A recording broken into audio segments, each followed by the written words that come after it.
Hi everybody, I'm Danny Dancer. I'm the Kidtropolis educator here at Children's Museum Houston. And today's Brain Break is sponsored by Houston Livestock Show and Rodeo. So it is springtime, it's starting to get pretty warm outside. So what I thought we would do with our video today is I would share with you some information about how rabbits stay cool when it gets really warm outside. And then I'm going to show you how you can actually make your own rabbit ears to wear at home. So here in Texas, we have 3 different types or species of wild rabbits. We have the eastern cottontail, the swamp rabbit, and we have the desert cottontail. And then we also have one species of hare, and that is the black-tailed jackrabbit. So these rabbits you might see commonly out in the wild, especially if you are kind of away from really busy areas, like out of the city a little bit.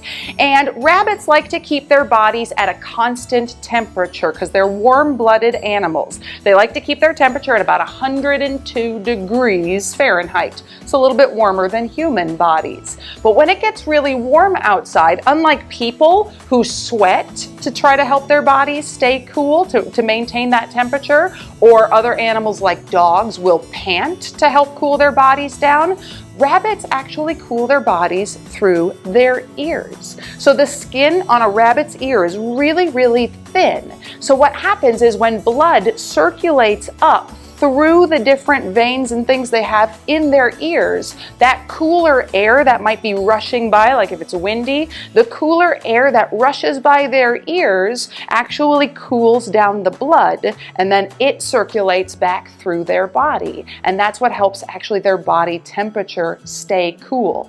Kind of neat. But that's one of the reasons why rabbits' ears are so long and so thin, because they have to have as much surface area as possible to catch that nice cooler wind to help their bodies keep from getting too hot. Pretty cool. So in honor of those rabbits and springtime in general, we're going to go ahead and make some rabbit ears. Now, in order to make your rabbit ears, you need a couple of pieces of brown paper, and then you need a marker or pen or something like that. You need some scissors, and then you need tape or glue or a stapler, whichever one you have available. Let me show you how it goes. On one of your pieces of brown paper, go ahead and take your marker or pen and draw some rabbit ears. I would suggest using the entire length of your paper for each of your rabbit ears so that they're nice and long. Once you've drawn your ears, you can go ahead and cut them out.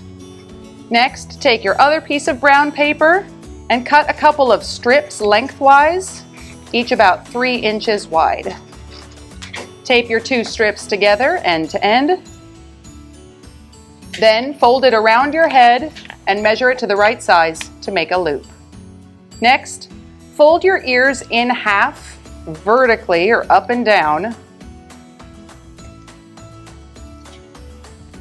with the front of the ears on the inside, before you tape them to the back of your headband. This will help them stay upright and keep them from flopping over. And there we have it. Check it out. I have bunny ears. And I'm starting to feel more rabbit-like right now. Ready? I'm hungry. I could use a carrot. I do feel cooler.